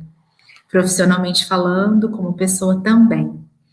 E digo isso porque eu acho que eu fiquei pensando muito nessa fala e me veio aquele poema da Maya Angelou, que tem esse trechinho. Eu sou um oceano negro, vasto, irrequieto, indo e vindo contra as marés, eu me levanto. Deixando para trás noites de terror e medo, eu me levanto. E acho que para chegar até aqui, assim como as professoras, a gente passa justamente por esses terrores e nós nos levantamos e nos tornamos aí um mar negro nesses espaços acadêmicos, produzindo, resistindo, fazendo aí pesquisa, trazendo toda uma bibliografia feminina, negra, não eurocêntrica, né? E fazendo algumas alianças, fazendo parcerias para a gente poder seguir. Porque esse espaço acadêmico, ele ainda é muito branco, masculino, o espaço de pesquisa, ele também é muito branco, masculino. Se a gente pensar nas pesquisas, em bolsistas, produtividade, de cientistas, né, no campo de letras, nós vemos poucas pessoas ainda comparada à quantidade de pessoas brancas que nós encontramos. E é com essa minha fala que eu inicio para dizer que cheguei até aqui, assim, pela insistência e pela crença, pelo acreditar e pelo incentivar da minha família. E depois, na universidade, por essa mulher negra que foi a minha professora e que me disse, segue para um mestrado. No mestrado, eu fiz uma disciplina e quis muito trabalhar com a questão racial, me despertou isso lá em 98, mas era ainda um campo muito difícil, o campo da linguística aplicada ainda era um campo que não via a questão racial como um ponto para ser investigado nela. E ali eu fiz uma outra pesquisa, no doutorado uma outra pesquisa, até que eu cheguei no pós-doutorado na UFRJ, junto com o professor Luiz Paulo, e pude, de fato, trabalhar com o que eu quis trabalhar lá em 98. Isso para dizer que a gente faz traçados diferentes para chegar num lugar, mas que a gente chega. E foi ali que eu conheci os textos da professora Aparecida Ferreira, e que me foram muito importantes para pensar sobre a minha própria pesquisa, sobre a minha própria construção como mulher negra. E dentro do campo da minha pesquisa, hoje, eu venho da área de linguagem e tecnologia e fiz uma mudança agora para práticas identitárias. E hoje eu tenho 3 projetos especificamente. Um deles chamado Trajetória Textual, Indexicalidade, Performances Discursivas de Raça e Interseccionalidades, onde eu vou olhar como é que se constroem as performances raciais na web. Esse projeto, ele está em andamento desde 99, e nele eu tenho alguns orientandos que estudam aí a questão de raça articulada com gênero, com sexualidade, com classe, com discurso, sempre no contexto online. E hoje o meu projeto mais recente é um projeto que tem a Jovem Cientista FAPERJ, e também é o projeto da minha Bolsa de Produtividade, que é da solidão à violência obstétrica, performatividade de raça, trajetória textual, indexicalidade sobre mulheres negras na internet. Esse projeto, eu estou trabalhando com o conceito de performatividade de raça. O conceito de performatividade, ele vem aí do Austin. No Brasil, nós também temos a professora Cassandra Muniz, que trabalha com o conceito de performatividade, que é outra pesquisadora negra, e eu tenho me debruçado sobre esse conceito para entender os discursos, as performances raciais, especificamente agora da solidão da mulher negra, que é um tema muito pulsante na sociedade, pouco discutido no campo da linguística, para a gente entender como é que se dá essa construção discursiva, e e nesse mesmo projeto, olhando também para as narrativas, para as histórias de violência obstétrica das mulheres negras, que também contam muitas histórias de sofrimento, mas também contam tanto nas narrativas de solidão, como da violência obstétrica, como nós, mulheres negras, resistimos sempre, reinventamos e tiramos forças de lugares que nós nem acreditamos. Então, esses três projetos, esses dois projetos, eles estão em andamento. Eu sou professora da Unirio, entrei para a Unirio em 2015, antes disso eu trabalhei numa universidade particular, e nessa universidade particular eu podia falar de raça sem falar de raça. Então, acho que isso é um ponto importante da gente pensar, que nessa produção que nós temos de mulheres negras acadêmicas, há espaços que ainda são difíceis dessa produção entrar, como a Cida mesmo mencionou. E na Unirio, eu agora estou no programa de Memória Social e também no programa de Linguística Aplicada da UFRJ, e é onde eu tenho desenvolvido essas pesquisas, e especificamente um projeto de extensão que dá nome, né, a um colóquio, que é chamado Colóquio Raça e Interseccionalidades, que a gente organiza palestras, rodas de conversa, apresentação de trabalho, voltados para a questão racial. Esse projeto de extensão, ele começou em 2016, pequenininho assim, na Unirio, ainda sem saber muito bem como agir dentro daquela universidade, sem conhecer os caminhos para colocá-lo de pé. Depois, em 2017, esse congresso cresceu um pouco mais, a Cida esteve, fez uma palestra, deu um mini curso sobre narrativas. Depois de 2019, a gente foi um pouquinho mais ousada, a gente decidiu, ao invés de fazer esse colóquio no Rio de Janeiro, a gente decidiu fazer em Franca, onde eu nasci, e agora em 2021, esse projeto continua e a gente tem aí o quarto colóquio. Eu tenho uma produção, a minha produção, ela é muito mais centrada em artigos. Eu estou organizando um livro nesse momento junto com o professor Daniel, que é Linguística Aplicada e Raça. Mas especificamente nos artigos eu vou retratar essa questão da performatividade, de como é que nós agimos na linguagem, que ao agir na linguagem nós estamos fazendo raça, nós estamos fazendo gênero, nós estamos fazendo sobre sexualidade também. Gostaria de dizer e marcar algo que as professoras falaram, né, mas puxando aqui para um outro campo, da importância de a gente trazer para a formação universitária o conhecimento da questão racial, de gênero, de sexualidade, para além dos cursos de letras. E isso a gente pode fazer pelo campo da linguagem, porque eu acho que é muito relevante que a gente leve essa produção que há dentro da área de letras, de linguistas aplicadas, da literatura, para esses outros campos, para que a gente possa formar profissionais sensíveis na questão racial, de gênero e de sexualidade também. Então, eu acho muito relevante. Meu trabalho tem sido nesse sentido também.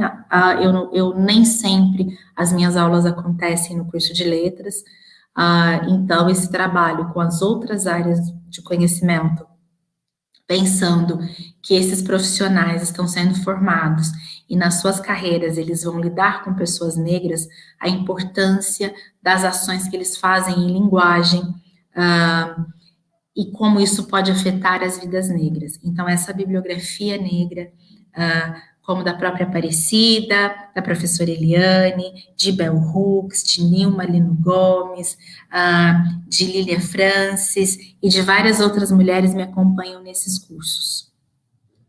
Na universidade, comecei um projeto também, na graduação, com a professora Maristela Botelho, França. Nós criamos uma disciplina para falar das questões dos discursos de gênero, raça e sexualidade para todos os outros cursos. E agora, com a pandemia, essa disciplina, nós estamos nesse regime emergencial, as disciplinas optativas não podem ser oferecidas, mas a disciplina foi oferecida até finalzinho de 2019, temos tido a procura de alunos de vários outros cursos e observado o quão importante é tratarmos a temática racial, de gênero, para que possamos ter uma sociedade mais justa, mais equânime, mais inclusiva. E eu acredito muito que parte, não vou dizer tudo, mas parte desse papel é nosso da área de letras, porque nós trabalhamos com linguagem. A educação linguística, para mim, ela é muito importante, linguística e discursiva, ela é muito relevante para que a gente possa desconstruir discursos que nos ferem e colocarmos aí discursos que nos curam, que nos libertam, que nos tornam humanas e humanos. Então, esse é o trabalho que eu tenho realizado, assim como a Cida, eu também estou na BPM, estou na vice-presidência da Associação de Linguística Aplicada do Brasil, e é dessa gestão que tem na sua presidência a professora Claudiana, trabalhar mais com questões de gênero, de raça e de sexualidade, e eu acho que isso que é importante ser feito, esse movimento, porque a linguística aplicada também é um espaço e também é um lugar para se discutir essas questões.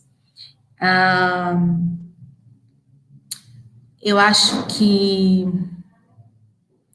eu gostaria de finalizar dizendo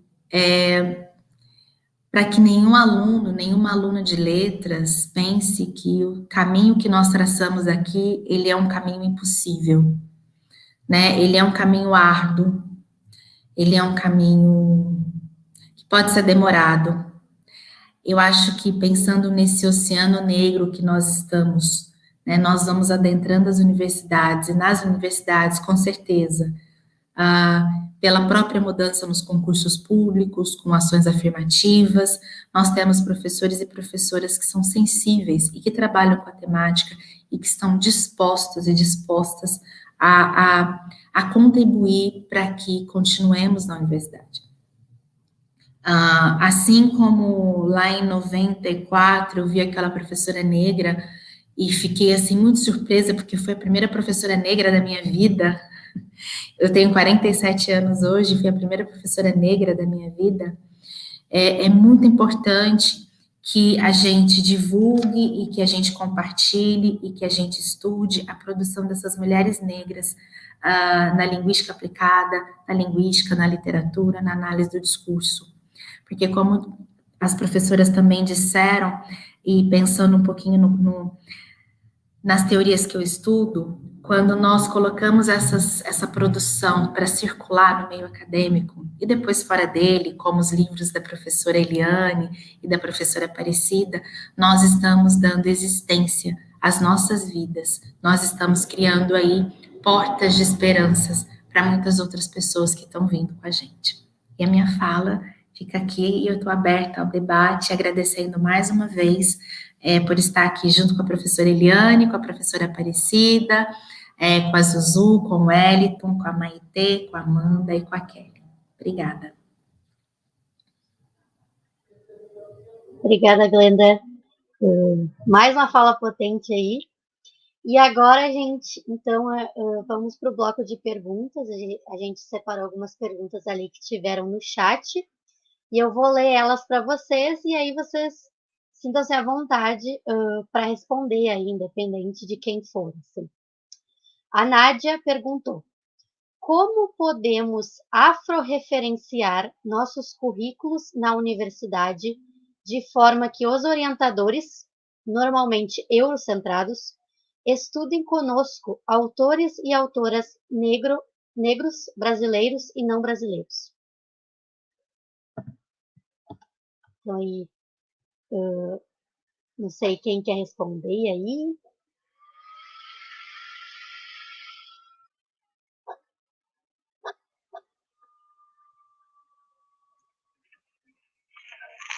Vamos lá, né? Alguém tem que iniciar. Olha, primeiro, eu acho que esse silenciamento, né? A gente tem aí um silenciamento histórico.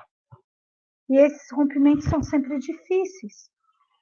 A nossa própria formação, se formos ver, A minha formação é da década, assim, o doutorado, enfim, né? Lá no século passado.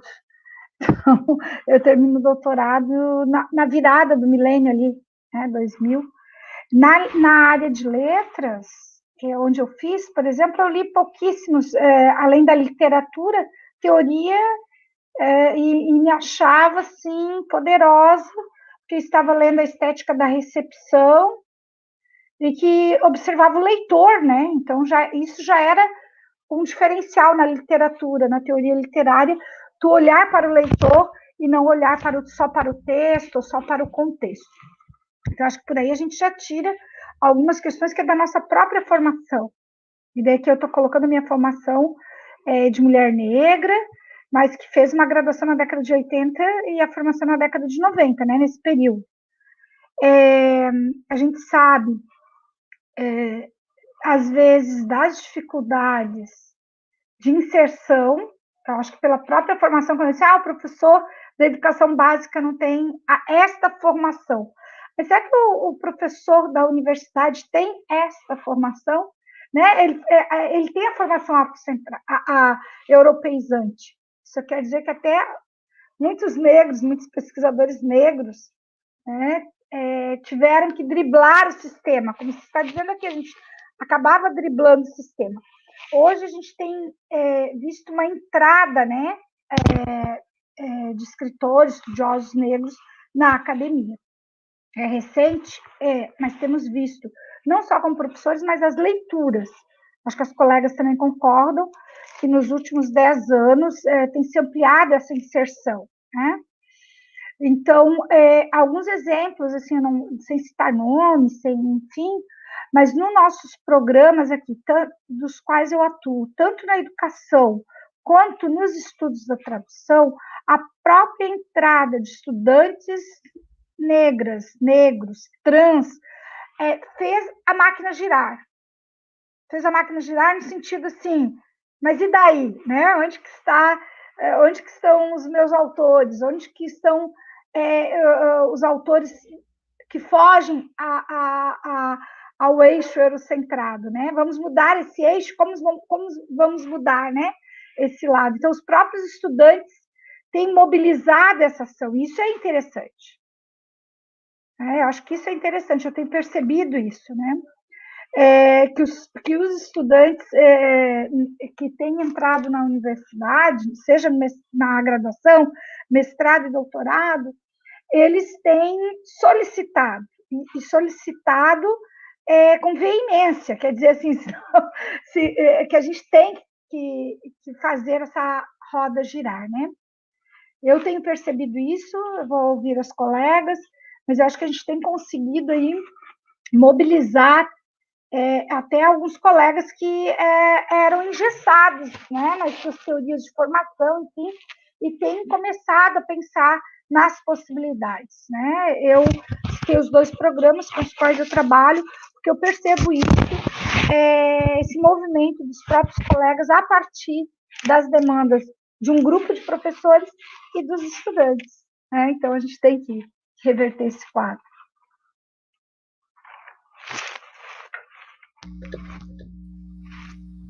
Eu concordo com a professora Eliane, que tem ocorrido, sim, uma mudança nessa entrada, com a entrada de alunos, né, negros e negras, indígenas, alunos trans. Eles têm essa entrada na universidade, e eu acho que o fato de nós estarmos falando por nós mesmas também tem possibilitado esse afro-referenciar os nossos currículos. Eu acho que eu vejo colegas fazendo esse movimento, procurando rever a bibliografia, procurando estudar as temáticas raciais, ou às vezes nem a temática racial, mas incluindo autores negros sobre aquela temática que eles estudam. E eu acho que esse é um movimento importante que nós podemos, enquanto professores negros, né, dentro de uma academia, professoras negras, inclusive contribuir para esse movimento, sugerindo bibliografias que a gente acha interessante, e que vão dar visibilidade ao trabalho de pesquisa realizado por pessoas negras em todos os campos. E acho que nesses últimos 10, 15, 20 anos, com a entrada da população negra na universidade, essas mudanças, elas terão que acontecer e elas devem continuar acontecendo porque não há retrocesso, né? A gente vê um monte de retrocesso que está aí, mas a nossa postura política é de não retrocesso. Eu acho que eu acho que essa sensibilização tem acontecido, lembrando que a universidade também é lenta, lembrando que há questões políticas, há questões de poder, então é tudo muito lentamente que a gente vai cavando essas possibilidades. E aos poucos, a gente vai conseguindo mudar essa bibliografia. Eu tenho visto isso nos cursos que dou aula e no programa de pós-graduação também. Excelente, quer dizer, as questões que eu iria trazer só reforçam, né, tanto que a Glenda trouxe, como o que a Eliane falou também, e a importância dos grupos e de projetos de pesquisas, os núcleos, né, de estudos, que têm feito esse movimento, né, para que pudesse ficar mais evidente em pensar esse currículo afrocentrado, né? E também nós precisamos ainda, isso quando nós estamos pensando, embora nós estamos falando aqui para pessoas que são do contexto das humanidades, das letras, né? Essas reflexões, elas precisam também chegar em outros cursos, né? Que são os cursos das engenharias, das áreas médicas, né? Então, elas precisam chegar em outros lugares também. Então, a gente consegue ver um avanço importante que tem ocorrido dentro das humanidades, no campo da educação, da linguística aplicada, das literaturas, e nós precisamos ampliar essas reflexões para que elas cheguem também nos outros cursos, porque em pensar que quando nós vamos, né, interagir em sociedade, que nós precisamos de um médico ou de uma médica, por exemplo, né, que essas pessoas também nos vejam como racializadas e também se vejam como racializadas, porque nos veem como racializada não é só nos veem como uma pessoa, uma mulher negra, mas também os vejam como racializados nesse lugar de privilégio, de branquitude, e também a importância de ver o outro, de entender o lugar da outra pessoa, né? E que isso também estejam sendo consideradas na sua forma de atender, na sua forma de pensar as pesquisas, e que incluam as várias racialidades, né? E essas várias racialidades, né? Um pouco sair desse lugar de privilégio, de ver-se a si mesmo, né? E um pouco disso quem traz é a Maria Aparecida Bento, né? No momento que ela faz as suas reflexões sobre a questão de branquitude, e de ver a questão do pacto narcísico, né? Então, é um pouco ir além disso, né? E como é que esses outros campos, esses outros domínios que também fazem ciência, possam também dar a sua contribuição, né? Para que a gente consiga se ver em outros campos, em outros domínios, em outros lugares, sendo representados de forma equitativa também. Então, eu acho que seria isso que eu teria a acrescentar. Obrigada, professor. Aí eu vou para a próxima pergunta. A gente teve duas perguntas parecidas, então eu vou juntar as duas, né? É a do João Alberto, que diz assim: na visão de vocês, considerando as vivências e trajetórias, o que precisa ser feito para decolonizar os currículos na academia e na escola? E aí o El complementa que ele quer saber especificamente qual deveria ser o papel dos docentes de letras para essa decolonização aí dos currículos.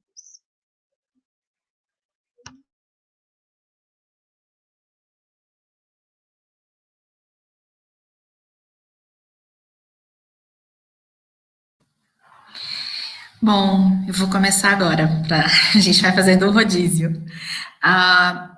Eu acho que, considerando a minha trajetória especificamente, considerando a trajetória que eu vejo de outras pesquisadoras negras, eu acho que para se decolonizar os currículos na academia e na escola, a gente precisa fazer uma reflexão junto com os colegas profunda sobre o que estamos ensinando em sala de aula.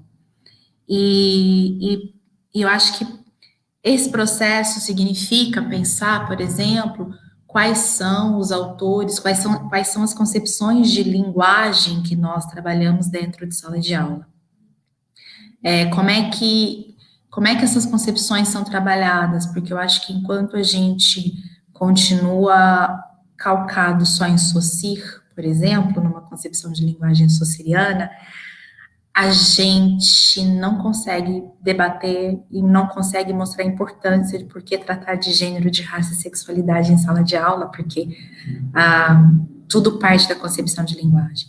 Acho que, da mesma forma, a concepção do que é ensinar e do que é aprender, de quem é o professor, de quem é o aluno em sala de aula. Eu acho que, por mais que a gente tenha, que a gente estude essas questões, por mais que a gente fale delas, eu acho que ainda há uma resistência na academia e ela fica ainda com o mais tradicional. Eu acho que é importante que a gente faça esse movimento nas discussões de currículo, trazendo para as nossas reuniões de departamento, para as nossas reuniões com a coordenação de curso, essa demanda que vem, inclusive, dos alunos, de uma necessidade de atualização, porque, por exemplo, se a gente for pensar na concepção de linguagem como ação, como performance, a gente estuda essa concepção na pós-graduação e olhe lá.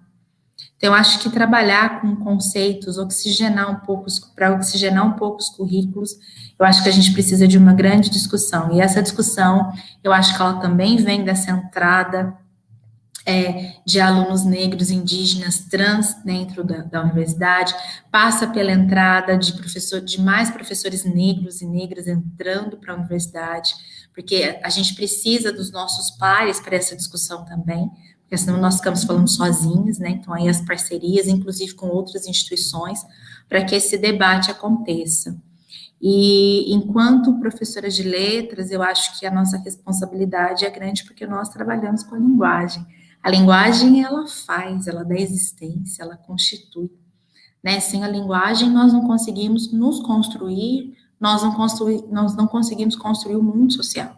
Então, eu acho que é a vida, né? Então, eu acho que a nossa importância, ela é muito grande.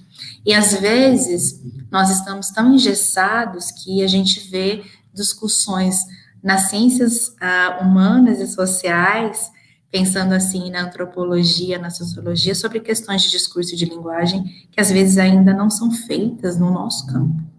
Então, acho que isso é importante. Eu gostaria de, a partir do que a Glenda trouxe, refletir um pouco do contexto da escola, né, da educação básica, né? E como é que seria possível refletir um pouco sobre esses contextos na educação básica, né?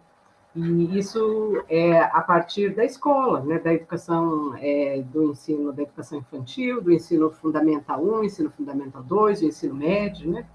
E como também aprender com os professores que estão nesses contextos, através de irmos até as escolas, dos convites que nós podemos fazer para que esses professores e professoras também façam parte dos nossos projetos de extensão, escutar as necessidades dos professores e professoras e através de escutar das necessidades, pedir para eles que nos digam como é que nós podemos trabalhar em conjunto, né, dentro da educação básica, né? Sem levar questões prontas e acabadas, mas sim construirmos juntos e pensarmos juntos as várias possibilidades da questão do currículo, e que também nos impacta no momento. Eu sou professora de prática de ensino de língua inglesa na graduação do curso de letras. Então, eu preciso, a todo momento, estar com professores, para entender esse lugar, para entender as necessidades, para que no momento que eu esteja trabalhando com os alunos e alunas que estão fazendo a graduação, também possam ter uma imagem, uma fotografia, uma visão, uma percepção que seja a mais próxima possível da realidade com as quais eles vão encontrar. Isso não é possível fazer sem refletir sobre as questões de raça, gênero, classe, sexualidade interseccionada e que perpassam as questões de livros didáticos, de materiais didáticos que eles produzem dentro da própria disciplina, porque no momento que eles vão para o estágio supervisionado, por exemplo, né, a grande questão é como é que eles podem fazer o diálogo com essa realidade, né, entender aquela realidade com que eles vão estar dialogando e que possam também estar indo para o contexto da escola, para aprender com a escola também, né, a partir das necessidades da própria escola. Então, acho que vejo que essas são algumas das questões que são importantes para nós pensarmos essa questão que o João Alberto traz, né, de considerar, né, essa decolonização dos currículos, né? E a partir disso nós também decolonizamos os nossos próprios currículos, né, da universidade a partir do momento que a gente dialoga com a educação básica, né, e percebemos as necessidades que temos, porque é no cotidiano que nós precisamos pensar nessa decolonização, mas há uma necessidade de abertura de diálogo e de que a universidade se coloque num patamar de igualdade e de aprendizado, não num patamar de superioridade de ir para as escolas com a perspectiva de que só tem uma via, né? E na realidade não é só uma via, é uma via de mão dupla, né? Então, essa que eu acho que são as questões, vejo como as questões principais, né? Seria isso. Só para complementar, né, a formação inicial e continuada, ao meu ver, e daí no campo principalmente da literatura, é a ampliação do repertório, né? E essa ampliação do repertório é dar a ler tudo que for possível.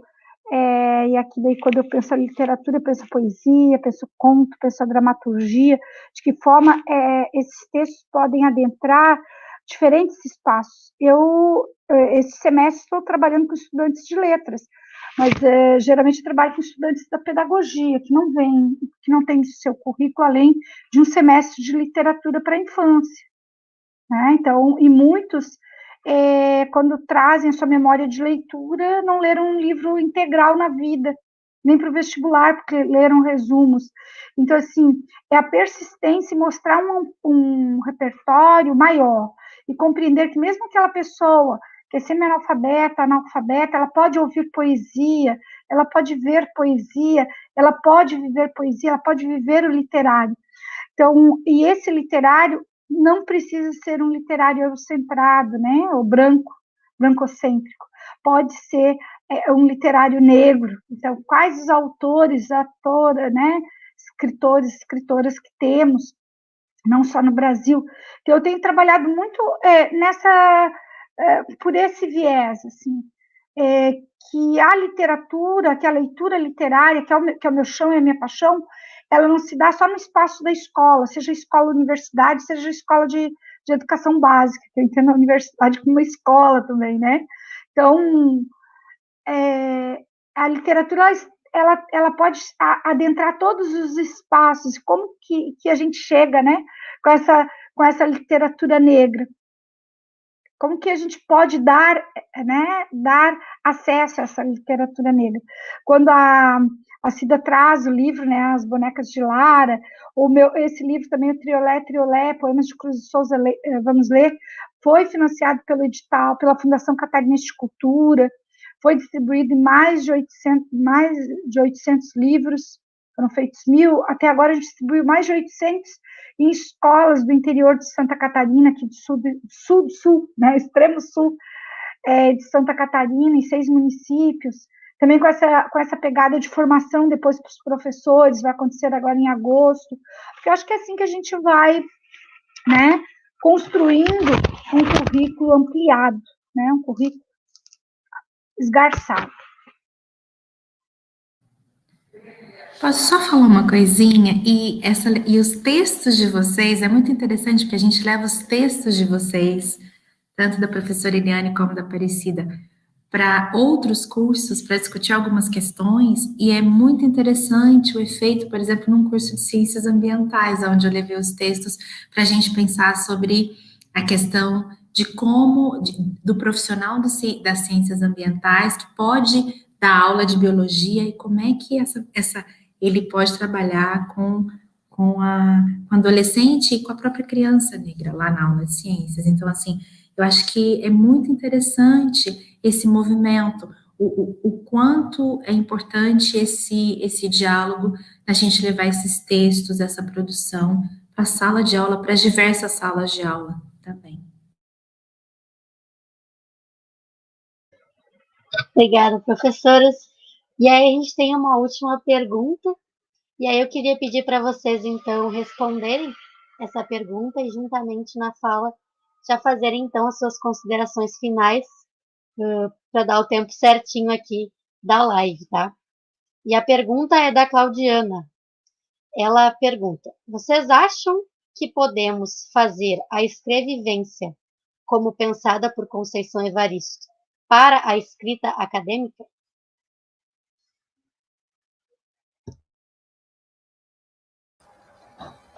Eu acho que eu começo agora, né, para fazer a roda. Então, oi, Claudiana, obrigada pela pergunta. Né? A Claudiana é uma querida, né, a presidenta da ALAB, né, que está aí nos prestigiando. Muito obrigada pela presença. Então, Claudiana, acredito sim que é possível trazer a questão da escrevivência, né, para dentro das nossas próprias pesquisas, né, através das narrativas, né, que nós trazemos das nossas próprias experiências, né, no diálogo, seja com formação de professores, seja no diálogo com a educação básica, em que a gente demonstre que estamos entendendo aquele contexto e que a gente está retratando aquele contexto da forma que ele é, escutando as experiências das pessoas, né, trazendo as suas necessidades, né, e daí isso se transforma em artigo, se transforma em tese, se transforma em dissertação, e a gente tem conseguido ver em vários programas de pós-graduação e grupos de estudos e pesquisas que têm conseguido demonstrar e trazer essas experiências, né, das práticas sociais em que os professores e professoras trabalham. Né? Então, isso é possível, né? E o que a gente precisa, talvez, é incentivar que os nossos orientandos, seja de iniciação, de TCC, de mestrado, doutorado, nos próprios escritas que a gente propõe na graduação, que essas escrevivências, né, a partir das próprias experiências, estejam cada vez mais dialogando com as referências que a gente trabalha dentro das nossas disciplinas, né? Então, é algo que é de extrema relevância e importância, né? E isso também, trazendo essa escrevivência e a importância de fazermos esse diálogo, uma outra questão importante é pensar também nas questões dos próprios livros didáticos, né? E como é que nós, a partir das nossas experiências, também podemos pensar e trazer um pouco das nossas próprias experiências para os livros didáticos. Caso os livros didáticos, por exemplo, não contemplem como deveriam contemplar sobre a questão das identidades sociais que são racializadas e que convivem no contexto brasileiro, que elas estejam no livro didático de forma equitativa, nós podemos, então, propor, a partir das nossas disciplinas, reflexões críticas e que os professores possam, então, propor materiais complementares para que as práticas sociais dos alunos estejam dentro desses materiais didáticos. Então, essa é uma forma também de transgressão, de subversão e de nos colocar de uma outra forma, e que essas escrevivências também possam ser possíveis, né, através da produção, desenvolvimento e análise de materiais didáticos, né? E com isso eu agradeço a possibilidade de estar aqui com vocês, a oportunidade, agradeço o Wellington pelo convite, agradeço o coletivo de estudantes que pensou a nossa presença aqui, foi um prazer estar com a Glenda e escutá-la, foi um prazer estar com a Eliane e escutá-la também. Muito obrigada, Zuzu, muito obrigada às intérpretes. Então, muito obrigada às pessoas que estão presentes e que fizeram perguntas e que nos possibilitaram dialogar com vocês. Então, muito obrigada. Muito obrigada.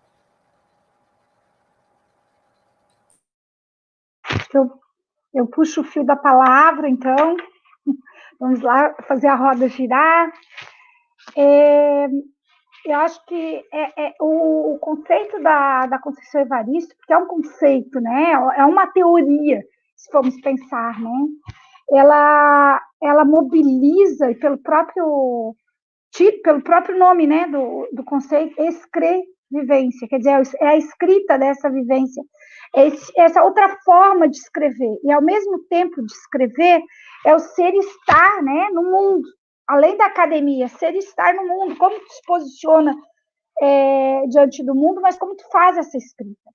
E isto, ao meu ver, assim, a academia já foi mais engessada, né? Naquela questão de a escrita em primeira pessoa. Quem escreveu, né, dissertação, tese lá na década de 80, 90, sabe disso, era uma briga. E alguns professores não autorizavam, né, a tua escrita em primeira pessoa. Tudo isso foi sendo rompido, né? Mesmo com a academia eurocentrada, esse próprio rompimento daquele que escreve.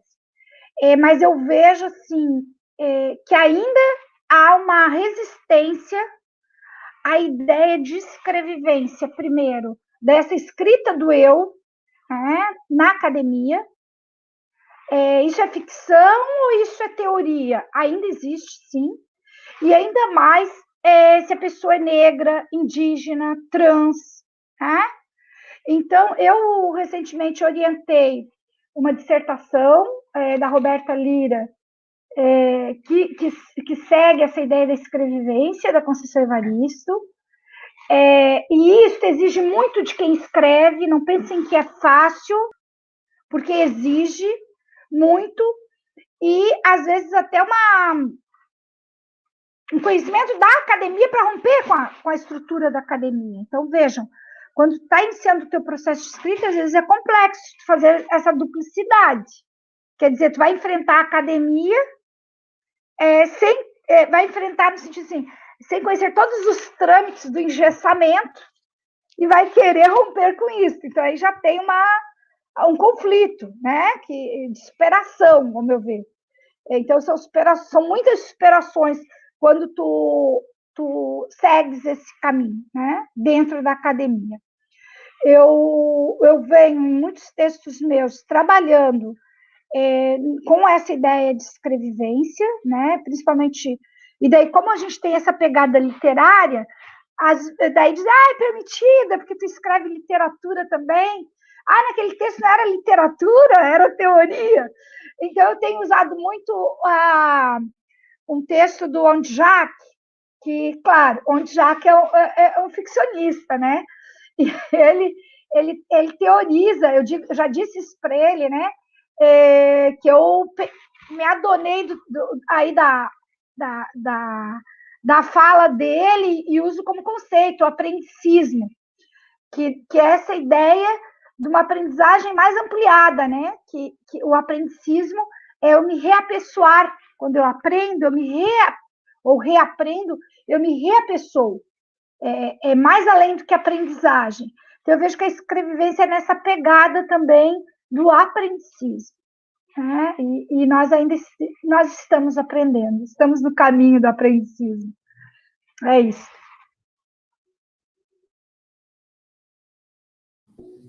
E sim, era a última palavra, Glenda. Eu esqueci que era a última palavra, última né? palavra. Não vou me dar mais palavras. Então, eu queria agradecer imensamente, né, a todo o grupo. Acho que eu, como tutora do PET, essa semana eu fiquei encantada com o meu grupo quando organizou um Cinepet, que eu não precisei aparecer em nenhum momento. Eu fiquei só nos bastidores, assim, né? Então, eles organizaram tudo, autonomia, enfim, dá um orgulho, né? E aqui eu sinto isso também. Sempre que os estudantes se organizam e que dá tudo certo, não caiu, não, enfim, né? Tá tudo funcionando. Gente, aplausos, parabéns. Então, muito obrigada pelo convite, obrigada por estar aí com a Aparecida e com a Glenda. Abraço. Bom, as minhas colegas, eu concordo com o que elas disseram, e eu acho também, Claudiana, que nesse processo da escrevivência acadêmica, a gente tem aí um regulador, entre aspas, das nossas escritas, que são as próprias revistas, os próprios periódicos, que acabam determinando como é que a gente tem que escrever, né? Então, eu acho que vale sempre uma sensibilização a essas revistas, a esses editores, para que a nossa escrita de si possa ser aceita como uma escrita legitimada para serem publicadas também nesses periódicos. Eu acho que isso é importante. Eu aproveito para agradecer a todas as pessoas que organizaram esse evento, dizer que é muito bom estar aqui com a professora Eliane, com a professora Aparecida, desejar saúde e vacina para todos, e que a gente tenha uma outra possibilidade de conversa e de aquilombamento como essa que nós estamos tendo hoje. E um abraço a todos. Obrigada. Queria fazer uns agradecimentos, então, finais aqui. Agradecer à professora Aparecida, à professora Eliane, à professora Glenda, por estarem aqui com nós, né? Agradecer ao NEAB, ao LEA, ao CEL e ao Grupo de Estudos Marielle Franco por trazer esse evento para nós, esses ciclos de palestras. E, como sempre, mais uma mesa incrível, porque sempre estar ao redor da experiência de mulheres negras é muito enriquecedor. Então, muito obrigada. Quero agradecer o pessoal que está nos bastidores, o Wellington, a Sandrine, a Sharon, a Agnes, que ajudaram a gente aí hoje. Agradecer as tios. E é isso, gente. Muito obrigada. E amanhã tem mais. Obrigada. Tchau.